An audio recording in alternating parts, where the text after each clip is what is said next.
Yes. Woo! Yes.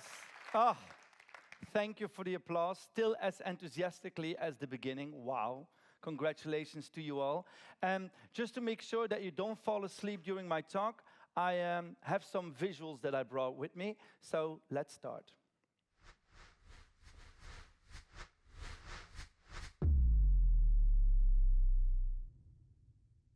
The people of TEDx told me if you want to do a TED Talk, you always have to begin with something from your youth.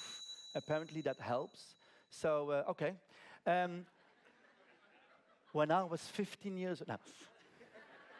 They all start like that, like, oh my God. Okay, but it is true that when I was 15 years old, my parents, I have two of them apparently, they told me, Lucas, because they do know my name, they said, Lucas, you can do and be anything you want.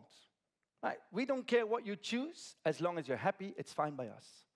Who had the same speech by their parents? Yes, many of them. Yes. As long as you're happy, Lucas. That's my mother. Maybe a little louder when she talks, thank you. That's my mother. As long as you're happy, Lucas. That's what she said, 15 years old. I had no clue how, but that was the message. Now I'm a little bit older than 15 years, and I look at the world and I have to be happy, and I think, how exactly? Because there's crises everywhere. The earth is dry, the climate is broken, every farmer is tired. I would like to buy a house, but I can barely afford the hallway. And every time I want to speak up, I feel less hurt. But my mother says, as long as you're happy, Lucas. Yes. Okay, mother, how? How do I become happy? And when am I happy enough so that you think my son is happy? We are happy as well, right? But she never told me. Silence, right? So I decided, okay, I will embark on a journey. I will do some research on happiness. And what turns out? That our definition of happiness as we know it today is super recent and never done before in history. Never. I'll take you back 3,000 years ago, Western history, by the way, right? The ancient Greeks, that's what we always start with, like there's nothing before, but okay. This is your concentration span, so let's start with the ancient Greeks.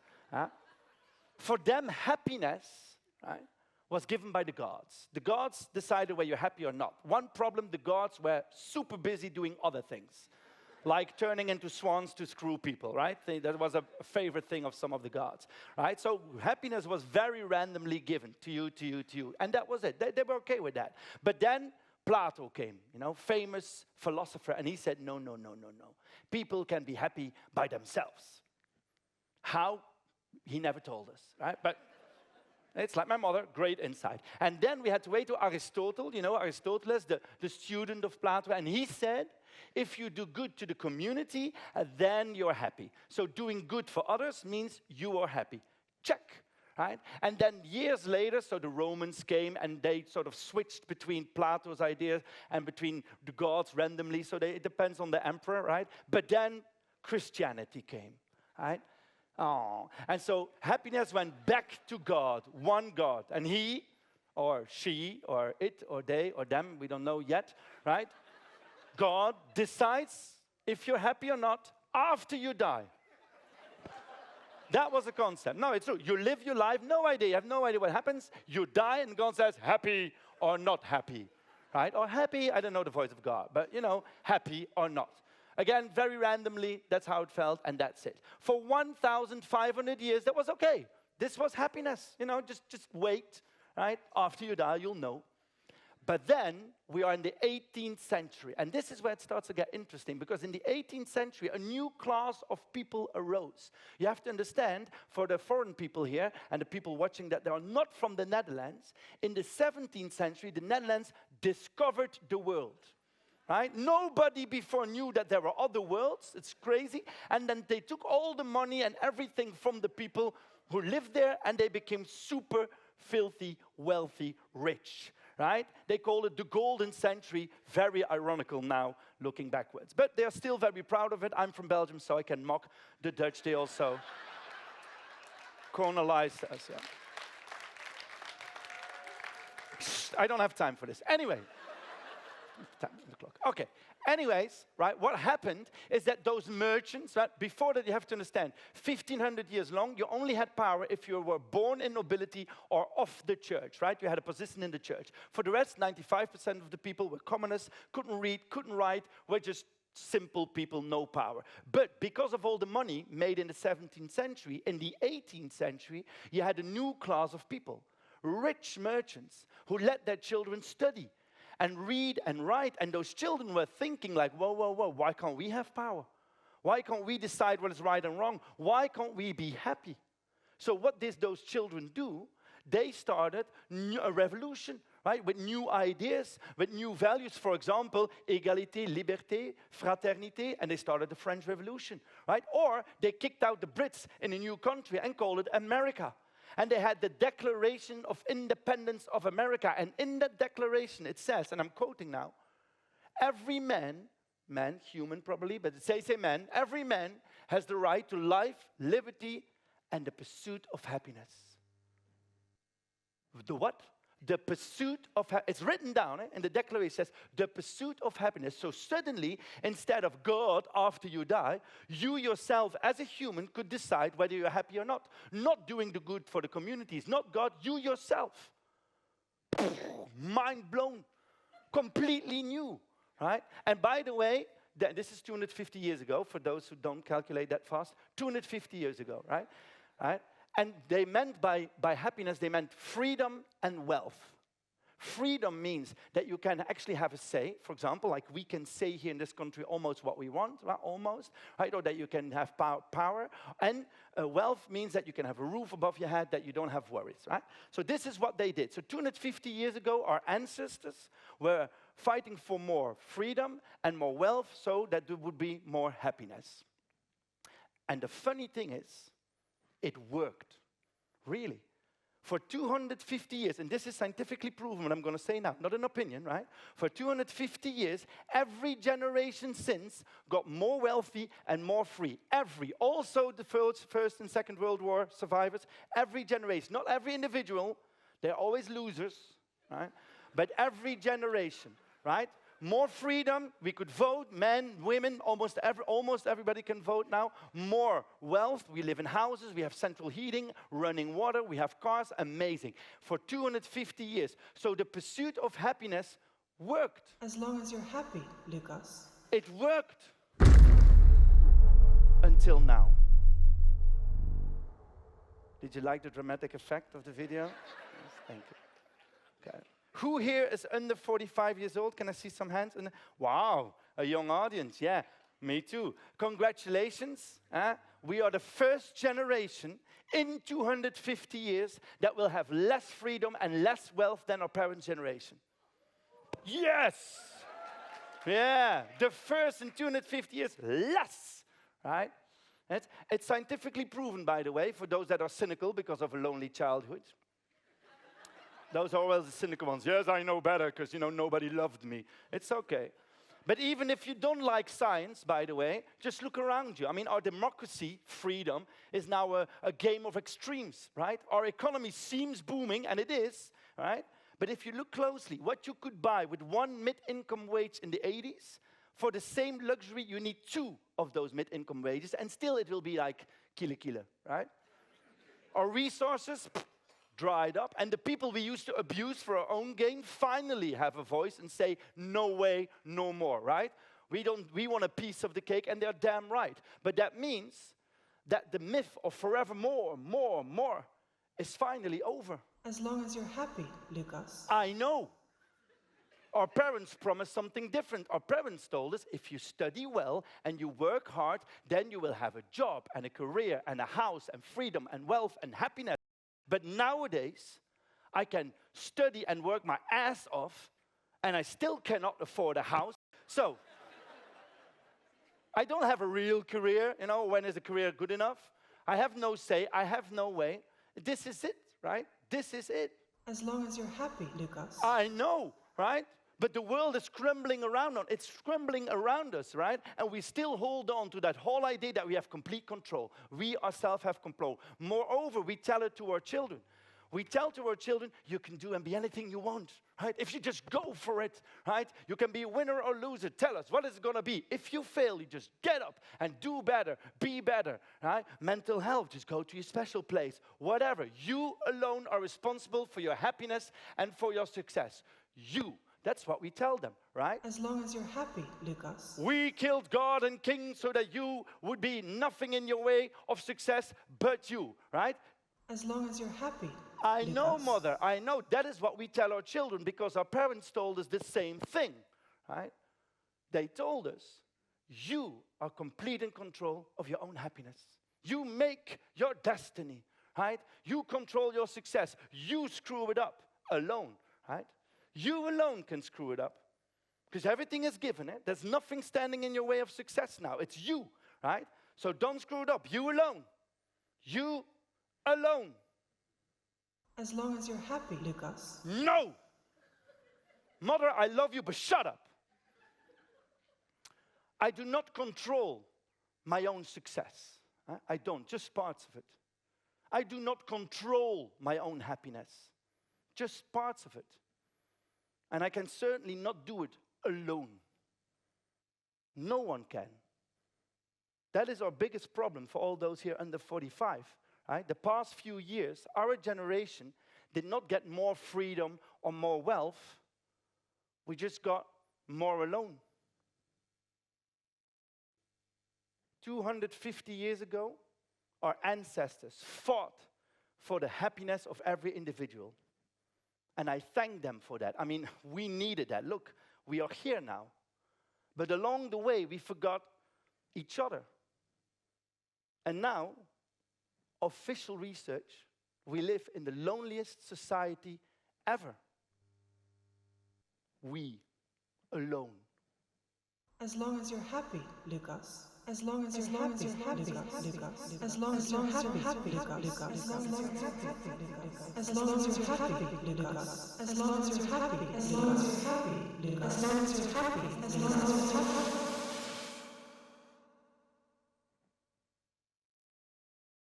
I see some of you looking like, oh my God, Lucas, is this going to be a negative talk? Is there any positive? It's beyond the horizon, not just stopping for the horizon. Don't worry, this now is the positive part, right? Because I do have a positive idea. Actually, I strongly believe that we can redefine happiness. Yeah, yes, we can. We can redefine, no, but for sure. Right? We can redefine what is success, what is happiness, just like they did 250 years ago. Right? Also a generation saying different value. The story doesn't work anymore, they said 250 years ago. Let's change it. Let's redefine it. I mean, for me, the idea, the myth of I'm in complete control and completely responsible for my own success and happiness, it's not working anymore, trust me. Right? It makes me tired, anxious, and so alone. And most of you have the same feeling. I can see it in your eyes. Burnout almost happening here, right? People looking at the screen. Burnout almost happening, right? So what we have to do is say, no longer. What is success and happiness? We decide. We redefine it, right? Could be more togetherness. We choose what it is. I mean, I want to see hands. Who here would like to redefine happiness? Who says we need to do that? Okay, 7 people plus. Okay. Who here would like to change the story? Hands, right? Who would like to be less lonely? Hands. Okay, well, we can. We can do that, right? We can do that, right? So let's do that. How do we redefine happiness? No idea. Everybody comes here for a TED Talk saying how the world turns. I have no idea, right? Which is step 1. Admit that you don't know everything. I know things now, and I tell you, I know it. No, you're wrong, because I know differently, so I'm right? So let that go. You have no idea what you're doing, right? You maybe know some things, but in essence, you have no idea. You just do, right? The moment you accept that you don't know everything, you can do everything, right? Try it. Try it with your partner. Try it with your colleagues. Say, look, guys, this I don't know, right? What you don't know, admit it. Step 1. Step 2 is we need others, right? Which sounds very logical. We need others. We know that. But this is a scientific research that I love. It's on a societal level. Right? It's not only about what can I do. It's on a societal level. Research shown that if people meet other people than themselves, right? I think and look different than themselves on a regular basis, their empathy level grows and their fear level shrinks. And they are way more open for example, laws that don't directly benefit them, right? So democratically amazing if you meet people that are different than you. But it also works the other way around. If you don't meet on a regular basis people that are other than you, your empathy level shrinks and your fear level rises. And you only care about the things that are about you. Familiar, right? What is happening right now? Because what we did since, let's say, 2008, is that we cut 1/3 of libraries, community centers, and spaces where people can meet. 1/3. We cut it down, which is amazing if you want to have a lonely society, but terrible if you want to have a society that cares. So we have to make sure that people meet each other, especially other than us. Thirdly, and last, I have 3 points. Everybody has. They told me at TEDx, make sure you have 3 points. So, my third point is dare to search, right? This sounds very logical. Dare to search. It's 2 words. It's search and dare to search, especially for organizations and companies. And I know some of you are of organizations and companies here. It's so difficult to say, we don't know, let's find out. Let's search, right? Maybe we will fail, but let's search. Super important if we want to redefine what is important. Because you start with, what do we want? What is really important? Let's find out. Maybe we don't know how to get there. Let's find out. Dare to search. These are the 3 elements. And now I see some of you looking, okay, I wrote them down, mentally wrote them down, not knowing, letting go, needing others, and dare to search. How? I'm going to go home and be like, okay, where do I begin, you know? I want to fight loneliness, Lucas, I do. I want to fight loneliness, but do I have to do it alone? Do I fight loneliness alone? I mean, I already feel so, chill, Jesus, relax, of course not. I mean, if you have a gut feeling, go for it. Some people here in the room already know what they want, go for it. If you want to leave that one job, do it. Right? If you want to begin that company, do it. Go. You don't know what's going to happen, but go for it. If you don't know yet, or you're doubting, or you're searching, like most of you here, tap in what is already there. There's so much already happening. It's amazing. It's already happening. For example, I give examples so many, and I'm looking at the time, so I can't give them all, because I had 700 prepared, but let's say 3 or something, right? So, for example, I give examples of new democracy, because our democracy feels like it's broken, right? Like we have no say anymore. Did you know that there are more Peters in politics than women in Holland? So more Peters, which is a white guy named Peter, right?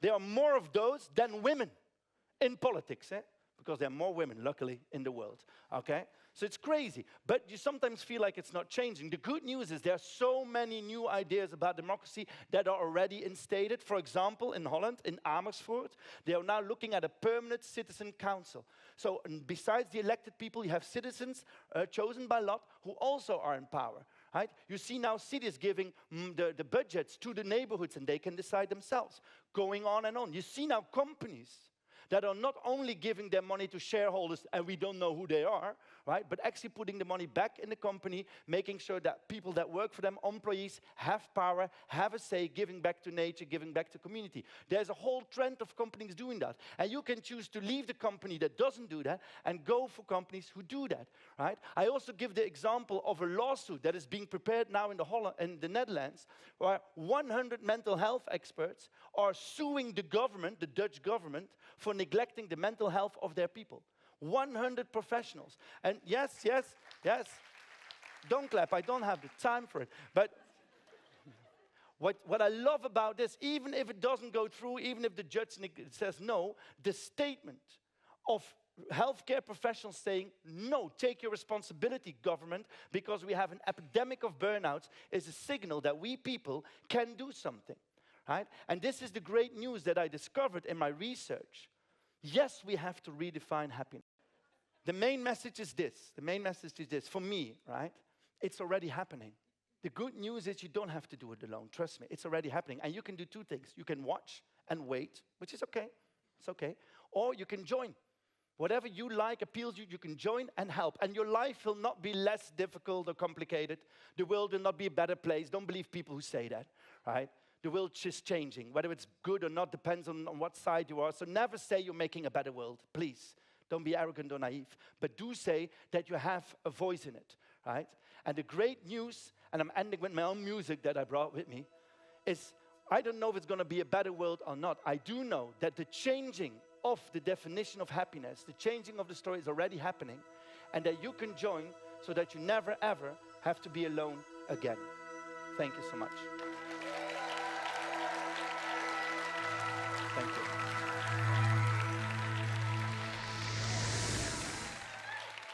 Thank you.